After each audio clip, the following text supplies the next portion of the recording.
Officer Smith had always seen his job as more than just enforcing the law. To him, it was a way to make the world a better place. In his district, he was known as a kind and approachable man, someone who was always ready to lend a hand. Every day, he walked his beat, chatting with locals, often stopping to talk to anyone who looked like they could use some support. In 2016, Smith's life and career took an unexpected turn when he struck up a conversation with a homeless woman named Amy Jo. Amy Jo could often be found sitting on a park bench along Smith's route. Each time he passed, she greeted him with a warm smile. One sunny afternoon, when Smith was especially worn out from work, he decided to stop and talk with her. Sitting down beside her, he listened as she told her story, how a string of bad luck had cost her both her job and her home. Life on the streets was hard, but somehow she managed to stay optimistic.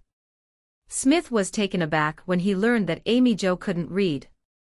Yet, despite all her struggles, she spent much of the little money she received from passers-by on books, hoping that one day she'd learn to read and change her life.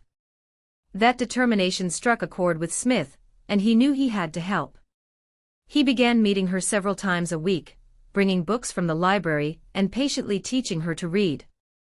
With every new word or sentence she mastered, her eyes lit up with hope. Over time, he watched her confidence grow. They'd sit together for hours on that park bench, talking not only about reading but about her dreams she once thought were out of reach. Smith's help didn't stop with reading lessons. He set up a fundraising page to share Amy Jo's story, inviting others to help. The response was overwhelming. Many praised his compassion, though some critics questioned his motives. Smith, however, stood firm.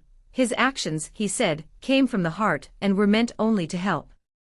Thanks to his efforts and the generosity of strangers, Amy Jo eventually found permanent housing. Smith continued to support her as she adjusted to her new life, helping her search for jobs and even assisting with her resume. Determined to change her future, Amy Jo enrolled in job preparation courses and, in time, secured a position at the local library, where she could keep learning and growing. Their story inspired many in the community. Smith hoped her journey to independence would serve as proof that anyone could rebuild their life if given a chance.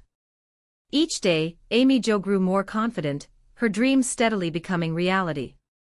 She often looked back on that first conversation with Smith, feeling endless gratitude for his kindness and support.